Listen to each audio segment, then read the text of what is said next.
નમસ્કાર દર્શક મિત્રો, હું નીલમ સોલંકી વિશ્વાસ 24 ગુજરાતી ન્યૂઝમાં આપનું હાર્દિક સ્વાગત કરું છું। હવે નિહાળો આજના મુખ્ય સમાચાર। હવામાન વિભાગની આગાહીના પગલે બનાસકાંઠા જિલ્લાના છૂટાછવાયા વિસ્તારમાં વહેલી સવારથી જ ધીમી ધારે તો કેટલીક જગ્યાએ ધોધમાર વરસાદ શરૂ થયો હતો। વરસાદ શરૂ થતાં જ વાતાવરણમાં ઠંડક પ્રસરી હતી। બનાસકાંઠા જિલ્લામાં છેલ્લા 24 કલાકમાં વરસાદી ઝાપટા પડી રહ્યા છે। આજે વહેલી સવારથી જ ધીમી ધારે વરસાદ થતાં રોડ પર પાણી વહેતા થયા હતા।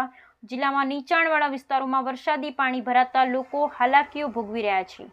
જિલ્લા મથક પાલનપુર, થરાદ, અમીરગઢ, ડીસા, લાખણી, સુઈગામ, વાવ સહિતના વિસ્તારમાં વરસાદ વરસતા ખેડૂતોમાં ખુશી જોવા મળી રહી છે। ખેડૂતો હાલ વાવણી લાયક વરસાદ વરસે તેની જ રાહ જોઈ રહ્યા છે।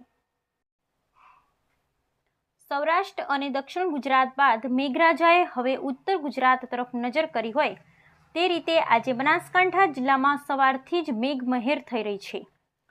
હવામાન વિભાગ દ્વારા પણ બનાસકાંઠામાં ભારે વરસાદની આગાહી કરવામાં આવી છે। ત્યારે આજે સવારથી બપોર સુધીમાં જિલ્લાના 12 તાલુકામાં મેઘરાજાએ હાજરી પુરાવી છે। ત્યારે ધરતીપુત્રોમાં પણ ખુશીની લહેર દોડી ઉઠી છે। ધરતીપુત્રો હાલ વાવણી લાયક વરસી જાય તેવી પ્રાર્થના કરી રહ્યા છે।